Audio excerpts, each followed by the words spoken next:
They all know you. Don't know how I drive. Don't none of them know how good I drive. Wait a minute. Wait a minute. You ain't heard nothing yet. Been driving since before them sons of were born.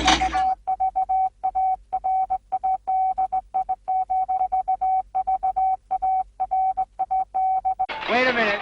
Wait a minute. Has to soak her teeth in Clorox. Come back here with my Oreos, you hairy.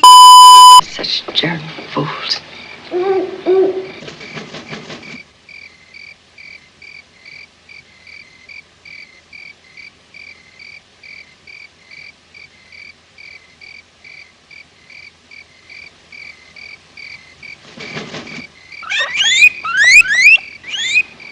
It's a hard world for little things. Ward 13 with John Hopwood, and Jim O'Connell's here. Hey, John, And thank you for having me. You had some exciting news that your son is taking a film course at UNH. Well, yeah, I don't know how exciting it is, but it's exciting is for him. exciting. I mean, yeah, I guess it is exciting. Why am I downplaying that? He's having fun. Yeah, so I just happened to, I was going by there the other day, and, once your kid goes off to college, you don't see them that much, because even though it's 45 minutes away, it might as well be 50 hours because they're busy, and rightfully so. But we were sitting chatting the other day, and he started this, he's a sophomore there, and he's taking this course in film. It was for a young man, so he's 19, right, going on 20, and of course things that are in our memory, or in mine anyway, Yes. so he knows nothing of Gregory Peck or Paul Newman, Paul Kids Newman Don't, even, which right? is surprising because Yeah, one of the greatest box office stars, but also a great actor. So all of those guys, Robert Mitchum, all those, Bob, they're all I kind of think of those people as, everybody knows those, and he knows a little bit. He has some interest in film, because that's why he's studying it. So my favorite movie is Casablanca. So it's easy to have that as your favorite. Bogey and Bacall. I always considered Bogey as Cagney, not Jimmy light, Cagney, not yeah. light, but Yeah. Cagney's hot. Yeah. And Bogart and him are similar in certain ways, particularly because they started their career at Warner Brothers, and he supported them in a few roles. And Bogey is a consummate actor when it comes to supporting another actor. If you see a great movie, Key Largo. Who was it? Great director. John Huston directed. You've got such a great cast. You've got the great Lionel Barrymore. Right. Who, when This is in Key Largo. Key Largo was Yeah, 1947. Yeah. Maxwell Anderson. I'm way out of my depth here, folks, just so you know. I'm going to be struggling to keep up. But you've got such a great cast. But you've got Lionel Barrymore, who, when FDR in 1936 was asked, is Lionel Barrymore the greatest actor in America? He says, no, I am. Oh, yeah. And, really? Yeah. I love that. And Betty Bacall, Lauren Bacall, who was Bogey's Lauren wife. Bacall, yeah. And there was that great blonde who won the Oscar in it. But then you have Edward G. Robinson playing the boss that has to be there during a hurricane. And he is a great actor. My parents saw him on stage when he was graylisted in the 50s. He was a great liberal, a great supporter of FDR, friend of FDR. And he was graylisted. And so was Eugene Robinson. Yeah, Edward G. Robinson. He couldn't get work until... so he had to go on stage, just for being a liberal, because a lot of the attack was on the New Deal, and, after 20 years of putting up with FDR and that, we're going to have our own. And surprisingly, Henry Fonda was a Republican, but a liberal Republican, which there were. Robert La Follette in 24, Teddy Roosevelt, they were progressives.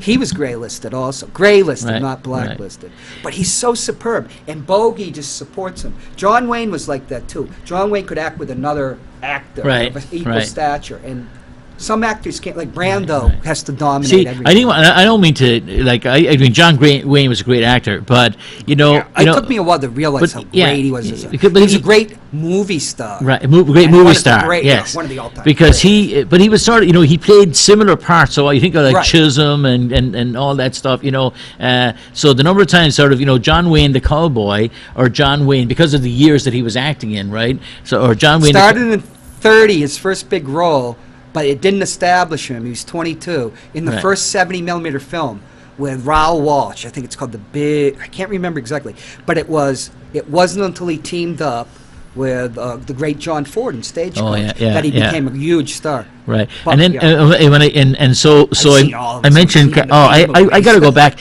You know, when I see these movies, and they were great Duke movies. was great. You know, recently on television, The Godfather's on all the time. My pick for the greatest movie ever made. Great movie, and Godfather 2 is a great movie too. But Different, but different, but it's still a great movie. complimentary, yeah. But they're on TV all the time, right? And there are some others, you know, Shawshank Redemption's on TV That's all an the time. excellent. So for whatever contractual reasons or whatever, those things are shown all the time. And then you get a movie. So movies like, say, African Queen, right? Like John Huston, great movie. I love Bogey in Africa. He and Hepburn. I mean, this is a And they long were movie. It's basically shot in Africa, two too. people a lot of the time. It's like it's most of that It's just movie, those two. just those two. And you know, you think about Spencer Tracy and Old Man in the Sea. You know, like the ability to capture a whole screen and keep it. You know, and without today we are, and I don't want to be sort of, you know, there are great movies made today too, but it's all about action and you know. These people had to, their roles had to be big enough, the script had to be big enough, their presence had to be big enough. It's a different type of, you know, what your son will probably discover is classical cinema, which has its own, you know, syntax. It's got its own rules, and it's tremendous. Because I remember going after the Army. I'm in the Bay Area in California. We have all these film archives, and who was geez, I've been having some problems, folks. Hewlett Packard, David Hewlett, the son. David Packard, who was the son of the Hewlett HP, Packard, yeah. had to come from Yale. He was a professor in Yale, and to be on the board. And he wanted nothing to do. He taught literature and film at Yale. What a great, you call cineast. Yeah. Great. And so his father gave him the Stanford Theater, this old grindhouse. And he In put San all- Francisco? No, in Palo Alto. In Palo Alto. And okay, I yeah, lived yeah. right down the Yeah, right I down worked from in that. Mountain View. It was my one Yeah. of my, yeah. Oh, Mountain View, great. Yeah, Yeah. and geez, you always say, if only I bought a house, right? Yes. I couldn't even afford it. A shack or a kennel, even. Yeah. Jeez, if my father had bought that place in Santa Clara, I'd be You'll be a millionaire. Yeah, yeah. Oh, I don't want to pay Well, you $300 could grand. you could for that. rent it out for $100,000 a month just to start But with. so he refurbed it, and then he brought in the actual machines that, because you know, that could do the exact. Because to run a film, you do it on the projector of the time properly, but you had a circuit. L.A., San Francisco, the Berkeley had a film archive, and then the Library of Congress, and then the Museum of Modern Art. So all these prints would start going around. But then all of a sudden, I saw all these films on TV the first time. The Godfather I saw on TV, and that's the first movie I can say I said that's a great movie. Yeah. Yeah. But it was all cut up, and there was a shootout in the neighborhood during right when Michael shoots the cop, who's that great character actor Sterling Hayden, Right. and who turned on the lead in Jaws, by the way. Really? But Jaws is a pretty. I think Jaws will be seen a few times after the episode on Wellfleet, the poor man who he's a died great this week. director, Spielberg. Right. But you know, it's the classical cinema, but that's a different world because of economics. Now stuff like that's done on cable. Right. Well, the other thing, too, is that technically, you know, the lack of technology back then. So when we see the they had- computer graphics and so, yeah. I mean, now, I mean, you The think craftsmanship. about, yeah, well, we see like animation, you know, and that stuff is so much better than it ever was. And so now we've got, you know, computer generated graphics and all that stuff. And I'm not knocking that, but it makes those older movies and directors even greater that they were able to do it without the assistance of all of Well, that. the craftsmanship, like Alfred Hitchcock, they used all these devices with, you know, you could use prisms and mirrors, Right. and they would, because they didn't have the technology, so they have to elaborately plan everything. And Hitch was great at that. Right. And so they get somebody like at the top of St. Paul's who falls off when he's shot, but you know, the detective. I guess a London detective in 1929 might have a Right, pistol, right. but you know, he's nowhere near that. They can't go up there. But it's all prisms and everything. But Lillian Gish in the teaser, that's one of the great movies with Robert Mitchum. That was directed by Charles Lawton. Do you know what that is? No. Because I'm having memory problems because what's going on. So Right. how come I cannot remember? The Night of the Hunter. Oh, that one I don't know. Oh, I have it on DVD. You can watch it. But Lillian Gish and who? Lillian Gish and Bob Mitchum. Oh yeah, I And he used to love plays Bob a Mitchell. psychotic preacher Oh. and a killer. Great movie. And Charles Lawton's only directorial. Effort. That's the only time he Right, directed, right. Wow. and it's a classic. And You know, it's but a- they all used all the stuff. Stanley Cortez, who shot the Magnificent Ambersons, and you wouldn't be able to tell his work from Greg Toland, who shot Citizen Kane, Right. Because it was Another great Orson movie. Welles, Yes, the, yeah. the genius of Orson Welles. Right. But The Third Man. but yeah. adapting Greg Toland, who had worked extensively with William Wyler on Deep Focus. But they did all these tricks, like you see Bob Mitchum in the back, a long shot, but it's Yeah. not. It's a trick shot with a midget, and they're pulling the focus and everything. But Well, the craftsmanship. So too. my son was looking. One of the things we talked about when we were chatting about this past week was, and it's kind of a surprise to me because he's never shown great interest in Oh, film before. So yeah, it's because like- he hasn't seen Yeah, it's- the movies so- that can really get you as a human. And being. so what reminded me of the fact that these kids at 19 and 20, they haven't seen a lot of these movies because he saw Psycho last week for the first time.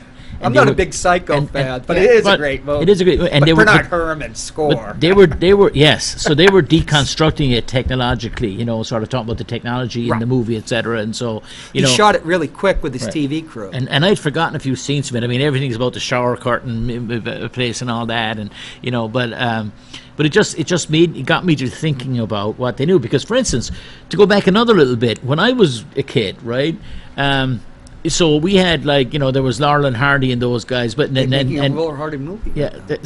Are they really? Yeah, I can't remember who's in it. So those guys were at the end of their, we were watching reruns of that or something, right? They were at the end of their time, and the guys who'd gone before them, right? Charlie Chaplin, Buster Keaton, Frank Lloyd, Chaplin is the great genius, and then you have Buster. right? But I always said Chaplin is unique. But those guys, so they were sort of archival material when I was Right. growing up, and right? And then the Three Stooges, everybody just cannibalizes everything Yes, from the yeah. 20s Yeah, and the 30s. all Well, the together. Stooges was like the Stooges were. Those are shorts. Yeah, and they were still, but they were still like being shown. Like they were there all the Even time. in the UK? Oh yeah. Oh, you kidding me? Yeah, Lauren I and thought Hardy. they were all Lauren and us. Hardy were great, but you never saw the Keystone Cop stuff from earlier, and Did they have Harold Lloyd in the Oh UK? yeah. He was great. Yeah, Harold Lloyd was in some of those scenes. There's some of the early scenes with the train, sort of, the train chases and stuff. Or the one, is it Harold Lloyd? Is it hanging off the clock where the Right, clock is That's a falling trick down? shot. Of course, yeah. But it looks. But back then, and they had to turn the camera 90 degrees, and they'd photograph people. It's shot on Bunker Hill in L.A., which is this promontory, so Right, it looks like he's. right. But of course, he was in danger. Yeah. But But it's so now it got me to thinking. So what are the movies that sort of this generation of kids who are hitting their 20s or late teens now, and of course for them, there's the actors we just talked about, Mitchum and all those, but even Paul Newman, Robert Redford, those are all like Gene Cagney. James Cagney is a great, not James great Cagney. actor. He was Stanley Kubrick loved James. I was Cagney. trying to think of the guy from The French Connection. Oh, Gene Hackman. Gene was Hackman, great actor. So I think of Gene Hackman as contemporaneous, right? Like, sort of, but he's not. He's And not. Paul Newman's not. And Paul Newman's not either. And McQueen, Steve McQueen. Yeah, McQueen died in 1980 from cancer. When you look at all those guys from like The Great Escape, for instance, right? So when I was watching The Great Escape, when The Great Escape came out, these were like some of the great movies, Magnificent Seven. Magnificent Seven. These were Yul Brynner, all those. dun. Yeah. Dun, dun, dun. I love it. Yeah. So these were all like this was Hollywood, right? So if you said to me like name the stars of Classical Hollywood. these would have been all the guys.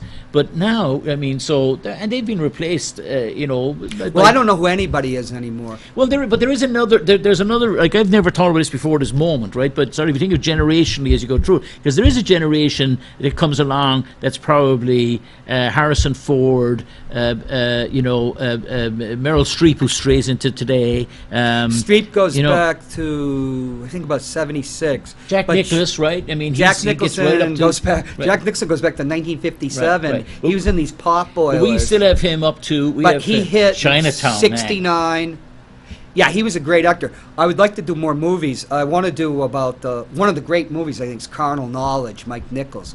I was telling an old girlfriend about it, and you know, it would be hard because Paul Cormier was talking about. Well, if you have. Tell me to go look for the clips, but you can't have the clips from that. Yeah. But the honesty of that movie, where Jack Nicholson just this American that goes into, I guess, the lower upper middle class, the professional class, Right. and he's just an utter pig that just wants to sleep with women, and women are just, you know, we can't actually say it. Right. And he's battling impotence, which impotence up until all literature, you know, impotence, being cuckolded, nowadays. Freud and Oedipus Rex. Kids, and all when that they stuff. created the purple pill, you know, everybody was afraid of impotence in the old days. And, you know, here's a movie with this great actor who was brand new then, and he's talking about that he's having trouble. And that's actually in the movie. And the honesty of that movie, that the breakthrough in the early 70s that lasted, let's say 69 to 75, the honesty of the films and the great acting and stuff. I don't think they, I think, well, you talked about the actors. People respond to that bravura type of acting where it's an actor on a screen. Right. And Jimmy Cagney, until I saw the movies actually projected on a big screen properly, I thought Jimmy Cagney was nothing. I thought James Stewart was nothing. Then you're watching these movies properly, like, which the BFI poll now says, what's it, Between Two Deaths in French? Vertigo. Oh, yeah, It's the greatest movie ever made. Now, I wouldn't I say don't that. agree with that. I No. wouldn't say It's that, a but great it's movie. a great movie. Rear Window, Vertigo, the Watching birds. James Stewart in that movie. Because I'm just thinking of Jimmy Stewart. Yeah. And the subtleties he has in his face. Yeah. And it's just him on the screen. And but then again, it depends on the audience that you're watching it with. Right. You watch it in Stanford, it's fine. Then you go up to the Castro and watch it, and everybody's hooting at the, you know, And I was thinking about Kim, what's her name? You know, has a cast iron bra on. Hooting. I thought you were saying, you know, arthritis in her fingers, but Well, I wasn't sure what that Cadillac. was. My father had a 50-foot caddy. Like the guy who says, Kim, you know, what was her name? Kim Hunter. Her real name's Barbara. that little joke was about, you know, the guy who says, you see this girl, and he does like this, and the guy says arthritis in her fingers. You know, like, so. But I was trying to think of the guy, Burt Lancaster. That's right. Burt was a great liberal film. Birdman of Alcatraz. Which, of course, is completely. And then East of Eden. Was he East of Eden? No, East of Eden's James Dean. James Dean. It's Elia Kazan. Which is the one? No, it's not East of Eden. Burt Lancaster won the Oscar playing Elmer Gantry. Which was the one he's got the beach scene, that iconic beach scene with the waves rolling over them and he's in the arms of somebody. That's, I wanted to bring a clip from that tonight, and I was going to tack it on to, that's From Here to Eternity. From Here to Eternity. It said East of Eden, From Here to Eternity, Because Montgomery Clift, who was a great actor, but destroyed himself through alcoholism and drugs. Oh, really? Because he couldn't handle his homosexuality or whatever. Right. Geez, you know, I hate to say this because I'm of my generation. You know, here's 17-year-old Elizabeth Taylor, arguably like the most beautiful woman you ever see. And, oh, I have no interest. But and Burton, of course, Burton and Taylor. He was with Deborah Carr. Yeah. Who Burton was? Yeah, that's Deborah Carr in that. Because he ended up marrying Taylor twice, right? They were married. No, twice. that's Richard Burton. We're talking about Burt Lancaster. Oh no, but I switched to Richard Burton when you weren't paying attention for a minute there. Oh, Richard Burton's. Because as soon as you mentioned her, I was thinking about, and then Burton, of course the great Rhett Butler, right? Clark Gable is one of the great, right? You have to. He's arguably the greatest mainstream movie and star Errol of Flynn, all time. like there's so many, there's so many. Gary Cooper, who Gary Cooper gives us. Clint Eastwood is so much in the Gary Cooper mold. See, Clint Eastwood follows right through from that thread, right? He becomes the I mean, he's the last great stuff. Although you have he was almost as big. John Wayne was in the top 10 box office stars for 25 years. Clint was 21 or 22. Coop's about 20. Paul Newman is 16, which was a big thing because that meant they could go out and make their movies. But they don't have that anymore. See, they don't have the top 10 because people don't. Yeah, well, it bugs me when people vote for the top 10. They vote for movies from the last 8 years. No, it's the top 10 was movie exhibitors voted for it. Who would put somebody's ass in a seat? Marlon Brando was in it, but then he made all these god awful movies. In the Waterfront 60s. and but Apocalypse Now, you know, like. I remember what we all went. What a cast. He hadn't been on screen for a while. 6 years, and all of a sudden he was like tremendously fat. Yeah. Because People don't realize he was washed up. Yeah. Mike Douglas. There was the Mike Douglas show, which was a big talk show, the afternoon, and it came out of Philadelphia. And he had Marlon on. I says, "Why did you take The Godfather?" He says.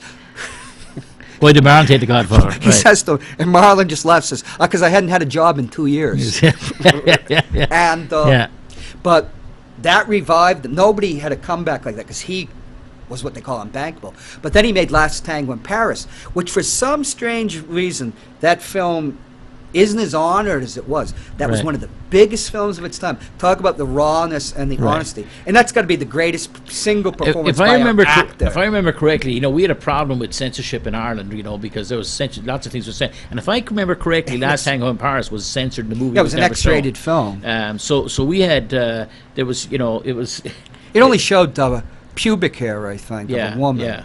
And But at the time, yeah. and Marlon Brando saying F and doing this. My sister went to the drive-in with my mother and her aunt, and he says all they were doing is giggling because here's Marlon Brando, and then from 1951, saying all these things and I was thinking about with a 20-year-old girl. There's a whole other tradition that we started not touched off of at all, which is the the Jack Lemmon he was a guys, great right? actor. Like what a great actor he but was. a great comic actor, but he could also do drama. He could, and then there was Curtis, Jamie Curtis's dad.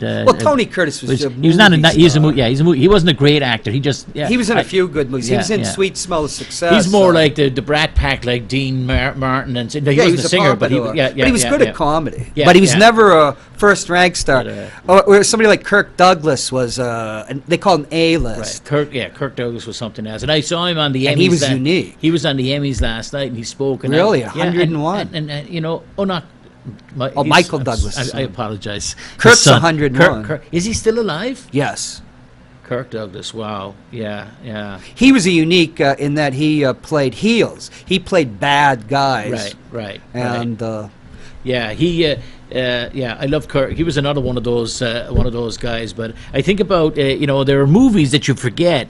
We talked about like who was in like some of the ones that Nicholas was in, or Jack Nicholson. But what? So I keep always calling him Nicholas. Five Easy Nicholson. Pieces. That was a revelation. But the number of movies that they were like when you think about the play and then a movie with Jack Lemmon. Jack was in Cuckoo's Nest. One Flew Over the Cuckoo's Nest. Marlon Brando turned it on. Then James Caan turned it on. Gene Hackman turned it on. Nicholson wasn't the first person you went to at that time. And it seems so unique to the role because, Randall Patrick McMurphy is a red-haired Irishman. He's another guy. He's a Mick himself. You kind of know what you're getting with. The irreverence of Jack Nicholson has always been. But see, as a kid, I saw him build it up. Because my father would take my brother out of the movies when he'd come visit. Right. And he liked Jack Nicholson. He loved Five Easy Pieces. Right. And he acted with his entire body at the time. Right. He would just explode. Yeah. And he's been that career has gone on just all the way up to a few Good Men, and he's done those few movies with what's her name, Shelley. Anyway, but I was going to talk about Jack Nicholson. I was thinking about Glengarry Glen Ross, and of course Alec Baldwin is in it. In an added role, because that's not in the play. That's Ricky Roma is Al Pacino. Al Pacino. Great role. No. Kevin Spacey's in that. Is he really? He's the clerk, and he doesn't even impress you because he's just this like mousy clerk. Him and Jack Lemmon were close friends because they acted on stage together. Spacey's a great stage actor. That's a great movie. But Al Pacino was born to play Ricky Roma. He was. We can't say that. I would love to play that when he. When the play, when Kevin Spacey botches the play, right, or when I love the one when he comes in the office and Alec Baldwin comes to the office and Jack Lemmon is like Jack Lemmon sort of hesitate, who do you think you are? Who are you? He says something much worse than that, Bugs. And he does. Yeah, he uses the C word. Yeah. And it's just wow. Yeah, and. But he said, I'll tell you what, my watch is worth more than your house. No, that's the Alec Baldwin. Alec Baldwin says that. Yeah, but. Baldwin, a shanty Irishman from Long Island. Yeah. But that movie is that's just such a.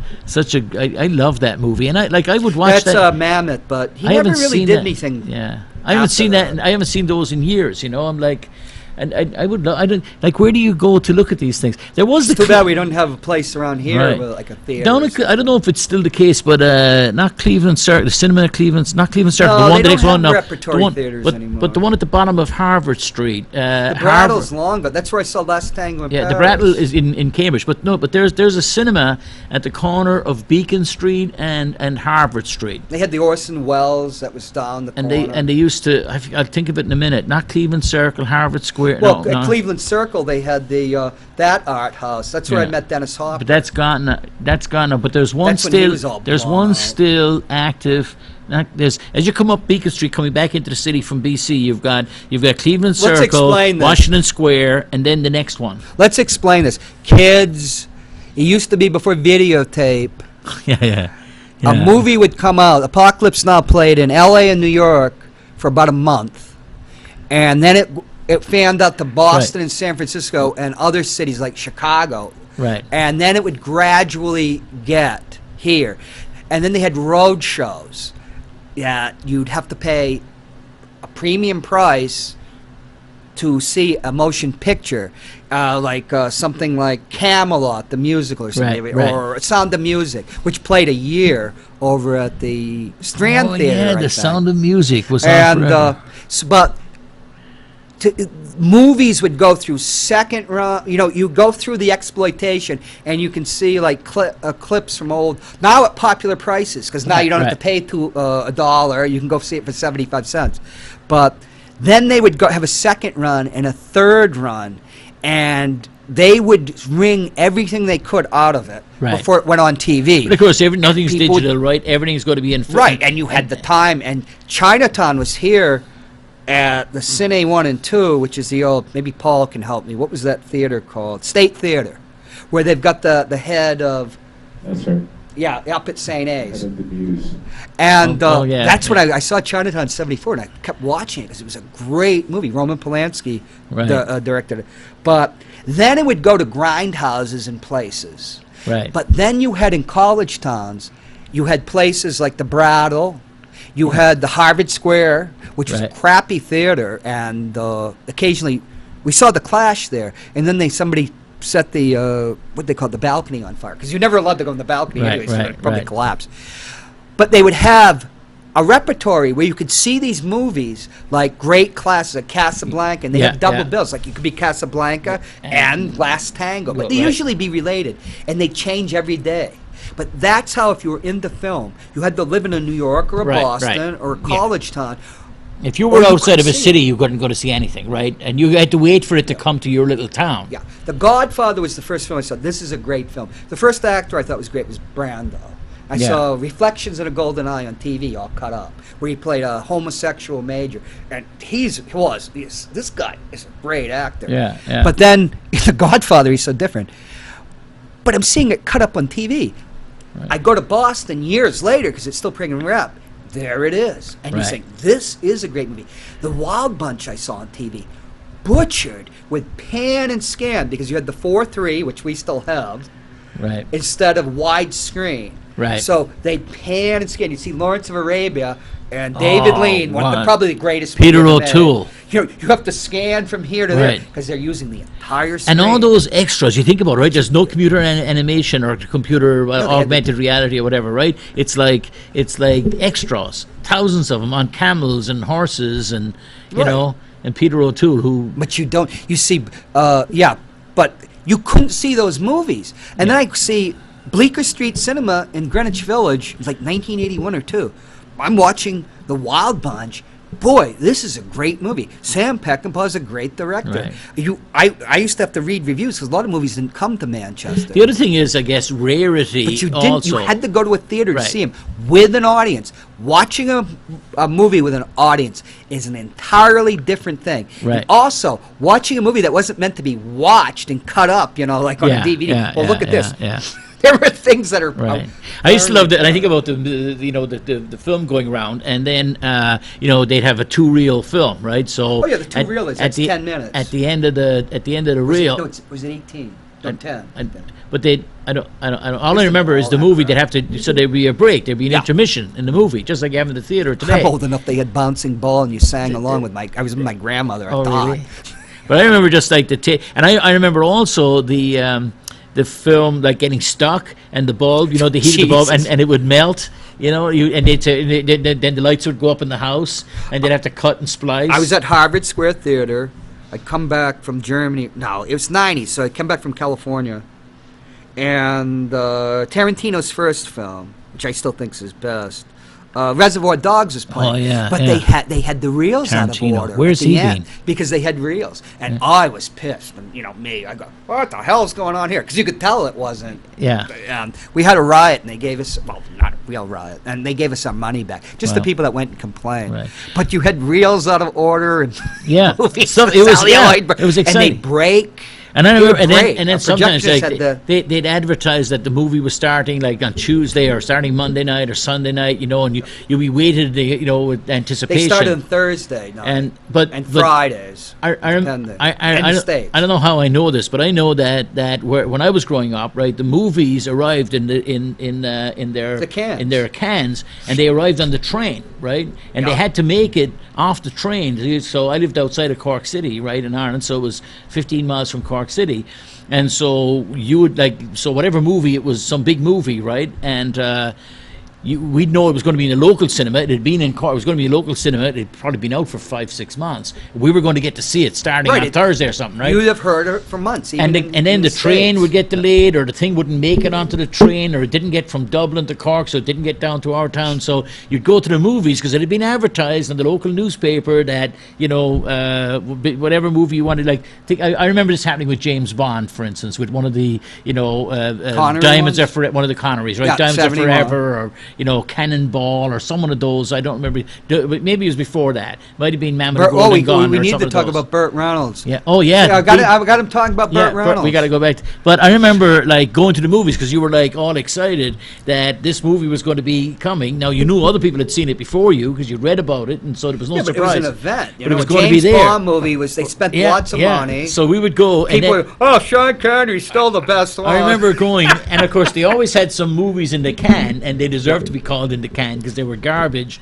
that were there for these occasions. Oh, and, yeah, and yeah, you go in, yeah. you'd pay your lousy, Some Bond. $1 or something, or what was a pound back then, and where I came from, and you go in, and it was like, what happened to the Connery movie, you know? And it was some, you know, I don't know, some other thing. But that was another place where we got to see a lot of those shorts, because when you went to the movies, you'd often have a Buster Keaton or you know, one of those, or a Charlie Chaplin or something, or Well, they had matinees too for kids. yeah.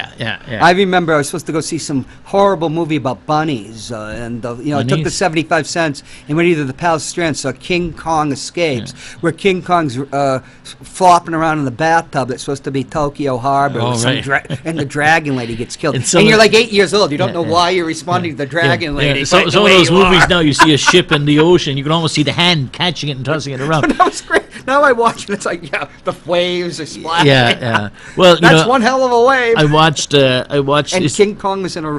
I watched not the greatest story ever told, but the is it the Oh, one that going? destroyed George Stevens. Yeah. George Stevens, the great George Stevens, two Oscars for the thing about an American Tragedy, Place in the Sun with Monty Clifton. Oh, yeah, Liz Taylor. yeah. And then for one of the most fatuous movies is Giant. You know, Oh I don't yeah, like yeah. much. Giant It's with bloated. the great what's it, who died? Well, was that it- had James Dean, James Dean, and Jimmy Rock Dean, yeah, Hudson, yeah. and Liz. Right. But he started as a director shooting two real comedies with Laurel and Hardy, and he Really? made them big. Then he graduated to, he was at RKO, which Joe Kennedy put together, RKO. Which Joe yeah, Kennedy? Joseph Kennedy. Joseph Kennedy, Joseph as in Kennedy Kennedy created of RKO. Hyannis. Kennedy? He owned he owned FBO, Film Box Office. I never knew that. You And, learn something new every day. Radio Keith Orpheum, because they had RKO, RCA, yeah. they had the sound patent from RCA, which is Sarnoff and NBC, because there were different sound patents for film. And Keith Orpheum, the Palace was a Keith Orpheum theater. You can see it from 1915, a vaudeville house. Yeah. So Albee, Edward Albee, his father was part of that. how did Kennedy end up in the movie business? Because he was a financier. He Oh, did it for right, money. yeah, And yeah, he yeah, slept with yeah. Gloria Swanson. Right. Right. Like father, Like son, son, I guess. Yeah, yeah. You know, The fruit doesn't fall far from the tree. But What the heck Jack was my was in father? Hollywood. What was my father doing? there was a lot of money to be made there. He put together RKO, made a fortune, and then got out. Right. I want to go back to Burt Reynolds since you mentioned him. He did pass away Burt this Reynolds week, passed right? away. Deliverance. I saw Deliverance on a Great cable movie. TV in Atlanta, Georgia, and my father told my brother and I, "You're going to see something." But you know, when you went to a movie and saw that, you know, there was no internet. You didn't see something. I had no idea what I was like going to that. see. Great, John Borman, who was a Right, hell right. of a director. Right. Burt Reynolds, that's probably his best Yeah. performance. It was his most serious performance, that made right? him. Yes. And Because up in Atlanta was Smokey and the Bandit and all with that John stuff. Voight, who was John great Voight. actor himself. What, John But it Voight, was such The a Deer beautifully made Hunter. film. Yeah, But yeah. when you saw that film, it was like, wow, it was shocking. It was shocking for it years was. afterwards. It disturbed me. I don't mean disturb me as in like in a bad 'Cause it way. features a I mean, rape. yeah. But the whole idea of sort of savagery within the United States, sort of and then Burt, who's just yeah, a personification of like a certain type of masculinity. Yeah. It was. It's an amazing, beautifully shot too, and And just the scene with Burt and the bow and arrow. Yeah, It's so yeah. beautifully made and cut, Right. and the cinematography. I can't remember who. and it the was. terror of it, when they got it was sort of, it reminds me of sort of Masterpiece. it's like the Hitchcockian thing of sort of the tension was being built up through you didn't know where it was going. I mean, the rape scene Right. is just Well, that came out of who knew? came Unless out- you read Dickey's novel. Right, but James which Dickey. I didn't. But you knew, but that wasn't the end. You knew that was like if that had been like the final scene, and then they all shot each other and ended up walking off into Which the it would be sunlight. now, Yeah, right? yeah. But that was just setting it up for the Psychological shocker, and Right, then right. we could probably. and they go back into the. So that was an amazing movie, and But Burt Reynolds was from Florida. Now, my father moved to his dad was a Atlanta. sheriff. I heard him saying the other day. His dad was a sheriff in His town. father was a sheriff. Not West Palm Beach, the city right next to it. 'Cause my father, we would go to West Palm Beach. Because he was quoting the other day, just sort of because he had died. There was He some was a interviews on football him, player and he was at saying, Florida State. he was saying that what a terrible kid he was. He said, there's two things. You grew up in a small town. If you're the son of the pastor or the son of the In a sheriff, southern- and that was the South, And he yeah. said, you're either going to be one of two things. You're going to be, if you're the son of a pastor, or son of a sheriff, you're going to be a very good kid who doesn't get dirtiest copybook ever, and or else if you go bad, you go fully bad. And he said, I went fully bad. He said, I was the antithesis of my dad. Right? I was in trouble all the time, and yeah. But see, people don't think of Burt Reynolds as a Southerner because he did his training in New York. Right. And then he went to Hollywood fairly young. And the knock on him was that he looked like Brando. And Right. that's why he grew the mustache, he said. Right. And they had bad blood, Brando and him. Oh, really? For some reason. Well, I do know the reason. And he Looks like and it, clearly the affection he had, and he talks about the affection he had for Sally Field, right? That was not just on screen, right? Even though I don't know if they were ever a couple at all. Well, they lived together. But Oh, did they? I didn't know. But here's the thing. When you leave New England, and I went in the 70s, you go down to Georgia. They have their own films there. They have their Right. own circuits. Films were distributed in different ways, and there was things called states' rights distributors. You're going to make a redneck movie about people racing around a car and with shotguns and hillbillies Right. and Sheriff Smokey. That wouldn't be played in New England. That was a thing in Georgia, Alabama, places like that. Right. And you'd see them in a drive-in, and they'd never get released up here. The only movie like that was Thunder Road, which was Bob Mitchum, who financed it himself, which was about a rum runner. Right. And from Kentucky or someplace.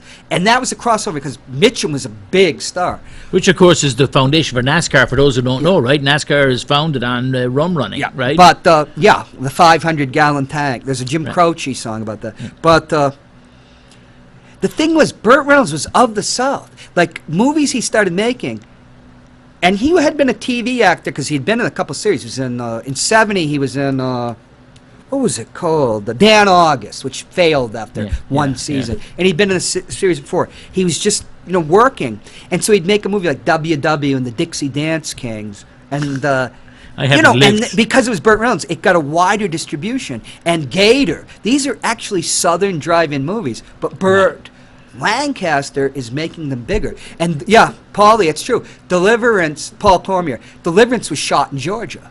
Yeah. And so when he made Smokey and the Bandit, that was shot in Georgia. And he started making movies in Georgia.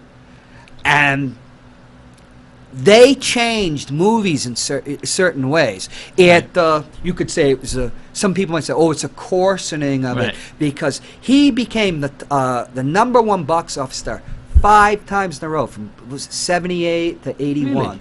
Only Bing Crosby had pulled that trick. And nobody else had done Bing 5 Crosby, times. no. Later, Tom Cruise would do it. Right. And I think Tom Hanks did it. But that was later on. It was the first one. So Smokey and the Bandit shot in Georgia. That's a redneck movie. Right. And what's fascinating, Paul, is that the script for Every Which Way But Loose, which I saw at what was called the Movies then. It used to be the old Rex Theater in Amherst Street. My brother and I, that's the last movie he saw before he went to the Air Force.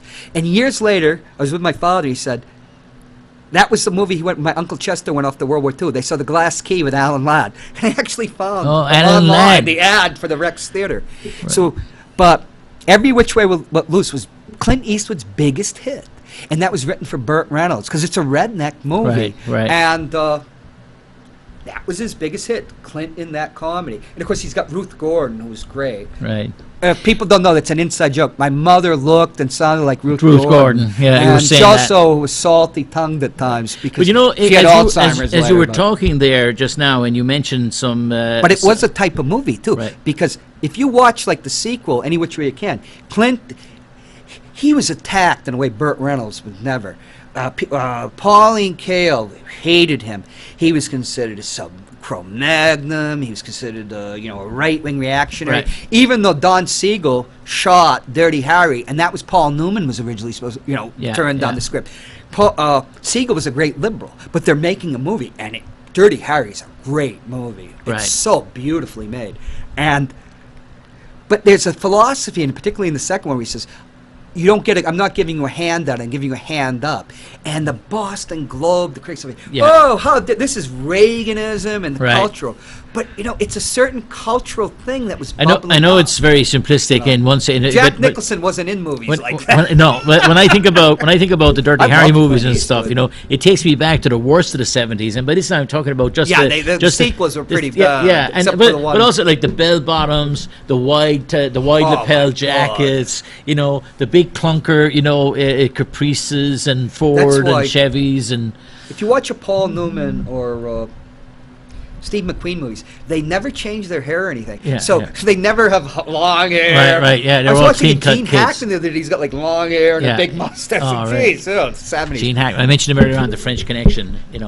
Hackman was superb. And then you look at the wide variety of his work too, like the Cage aux Folles or whatever they called it, the Birdcage when he did it eventually. Yeah, but he turned down great roles. Right. He turned on Cuckoo's Nest. He turned on Network. He had the worst. He was a lousy well, he went for money. Yeah.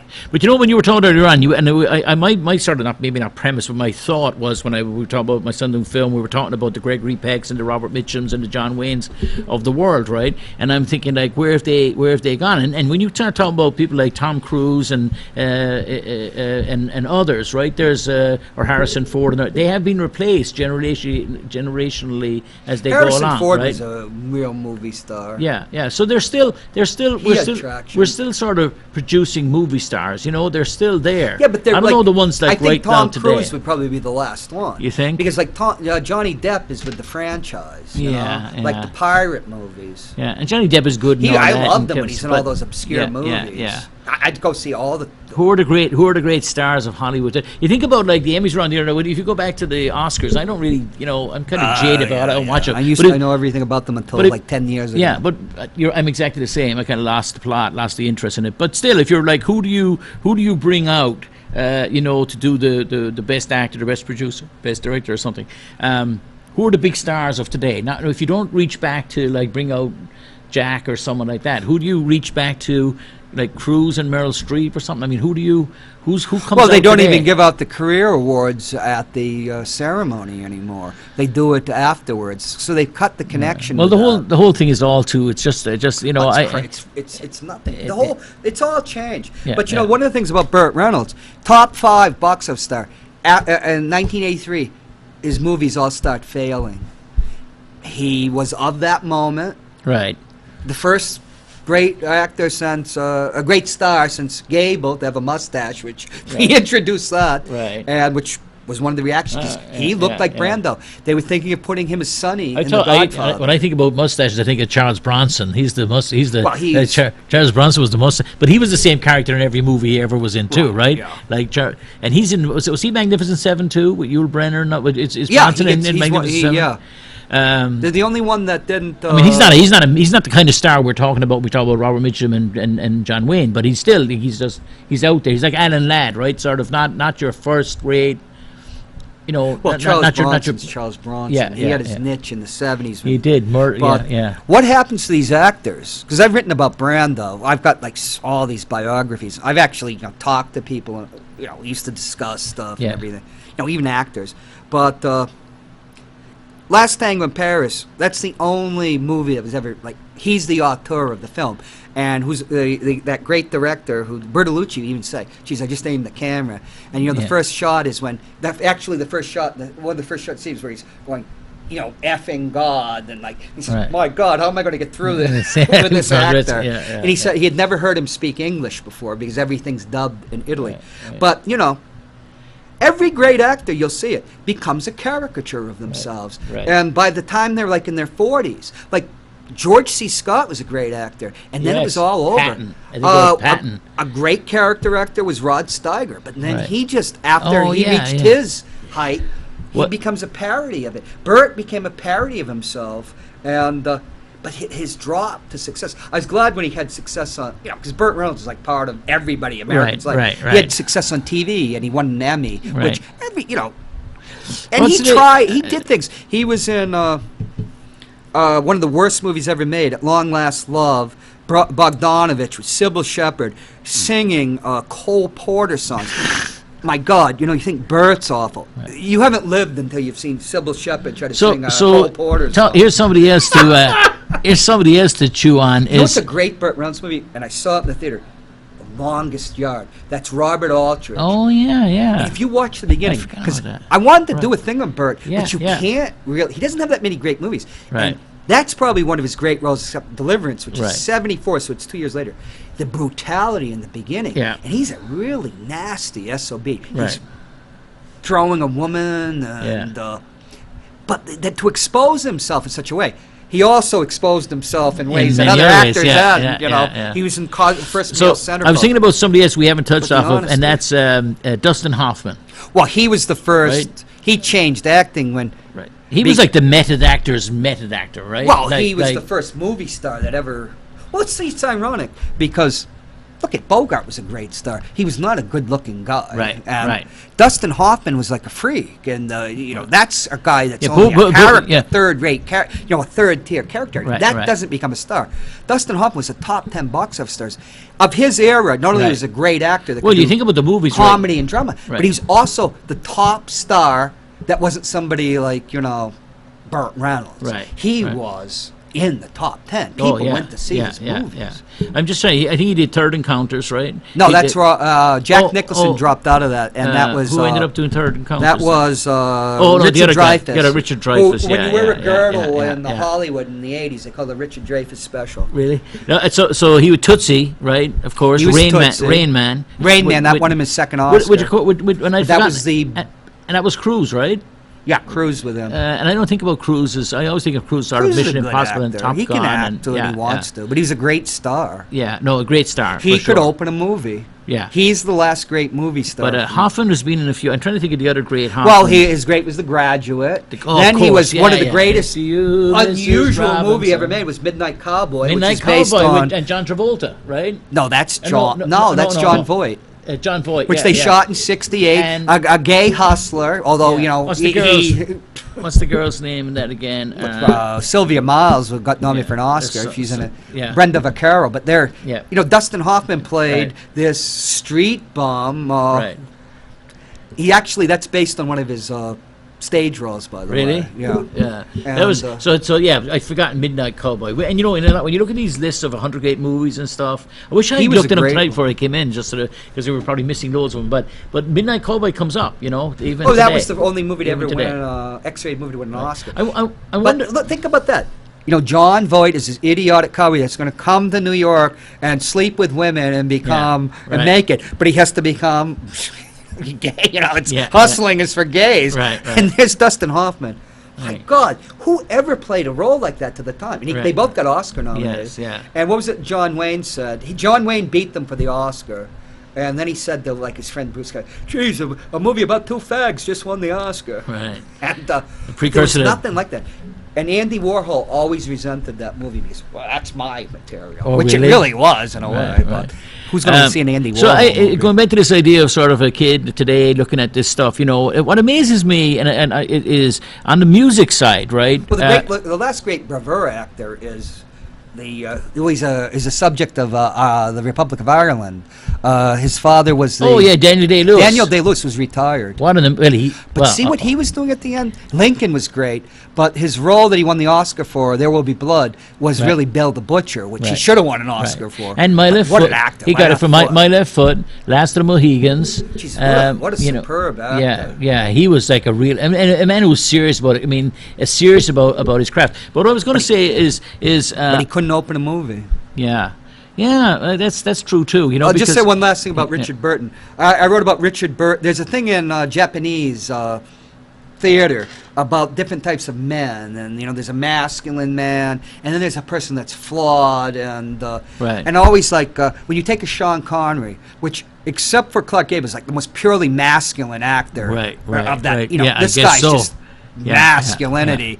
You know, I remember seeing him as a kid. Oh Jesus, when you want to be Sean Connery, Right. I didn't even know what he was doing with all the dames, but you know. They're talking But- about changing the whole role. You know, they're talking about having a woman perhaps play the next Bond. and Craig they've- was excellent, they- but they'll blow it. yeah, they will, of course. But I always thought that Richard Burton had that too, because Richard Burton projected weakness. But he was only a significant actor and a significant star when he was with her. Yeah, He yeah. couldn't act in movies because he's in a lot of movies and he even got Right. Oscar nominations at 50, but the camera didn't like him. But he even said, she taught me how to act for a camera. Right. And that's something that you can't learn. But he did. And then when they break up, he just But you know, loses it. he had that My one. God, that movie where he's a spy who came in from the cold. Oh yeah, yeah. And then the Night of the Iguana. There's Right. never been a guy playing like a brave. I think about dog. the voice of it because he's Welsh, right? The Welsh voice. That's right. And so that was accent, his- we're all used to sort of an Irish accent or a Scottish accent, right? And the English accent, but the Welsh accent is beautiful when heard. And of course, Anthony Hopkins, who's a great was Welsh from actor. the same neighborhood. Yeah, and so he, is Michael Douglas's wife. Catherine She's from Zeta-Jo- right in that Catherine neighborhood. Zeta-Jones. I can't remember the time. and the accent is hard to hear because of course they cover it up when they're acting, you know. But when they're Anthony speaking, Quinn can play anything. when they're speaking, Anthony you know, Quinn. in their normal voice, Anthony Hopkins. yeah, and it lends itself to like theater. You know, it's got this Yeah, but see- melodic sort of roll, like these avuncular tones. You know, they're sort of rounded, and I don't know. There's something about that voice, you Well, know, that To get it up, Burton didn't like acting, and he wanted to be a writer, but it was so easy for him, and Yeah. they offered him so much Yeah, money, right, and it right. kind of destroyed him in his Right. drinking and loathing.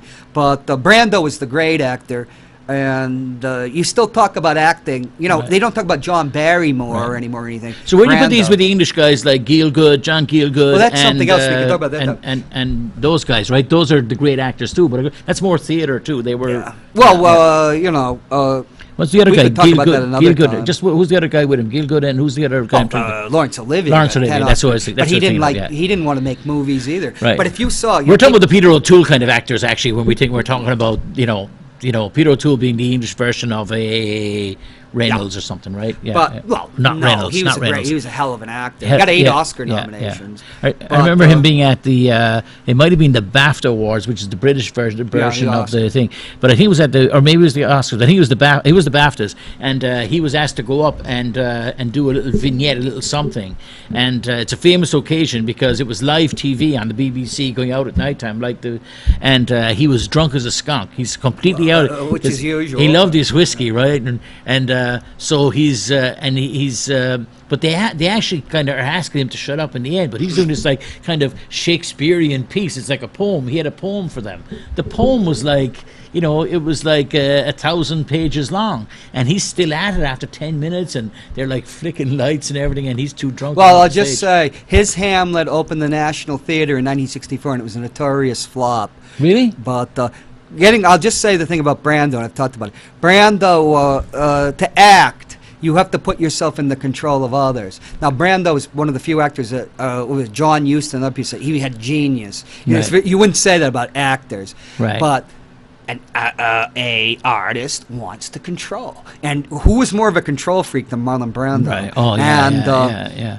By reputation, and- difficult to work right. with in the end, right? And as an artist, the greatest artist of his kind, he just couldn't take it. But see, and like somebody like Burt, they take control of like their career, and it Right. goes off the rails. Right. It's very, and we could talk about it another time. But Clint Eastwood, I never thought Clint Eastwood would go to the point. Right. Like in $1 Million Baby, not only was he great directing, Yeah. but that was one of the best portrayals of an elderly, a man Right, of that right, age. right. He actually poured his heart and soul into that. And a Torino But one, you know, he controlled played it. in Yeah. Torino. He played. I don't know who directed that. Was that But him? he too? made one of the greatest movies I've made. Unforgiven is a masterpiece, Yes, and he's it great is. in it too. He But is. Gene Hackman and the great Richard Harris, Yeah, yeah. talk about a hell-raising drunk. Yeah, those must Think have about been all the some great performances yeah, yeah. they drank.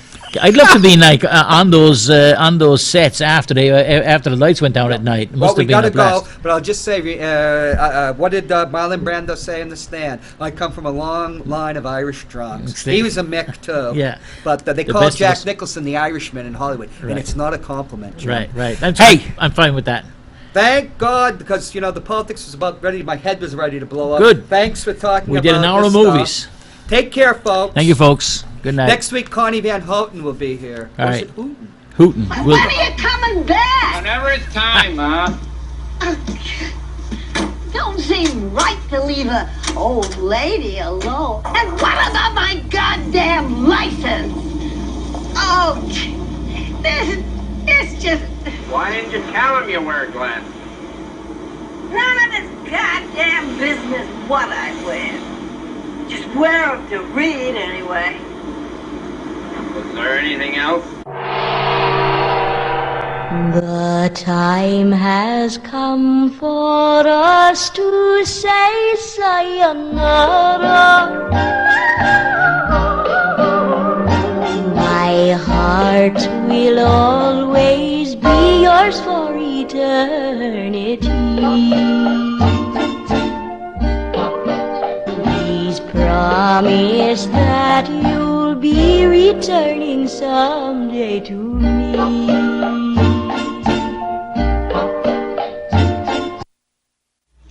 When are you coming back? Whenever it's time, Ma. Don't seem right to leave a old lady alone. And what about my goddamn license?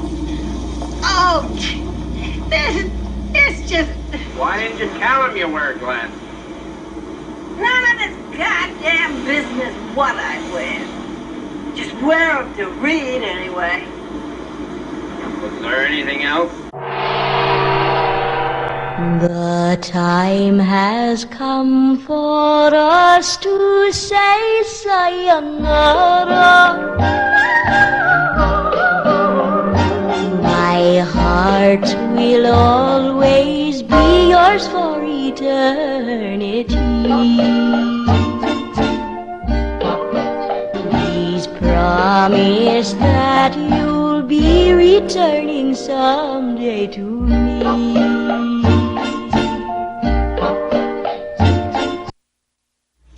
When are you coming back? Whenever it's time, Ma. Don't seem right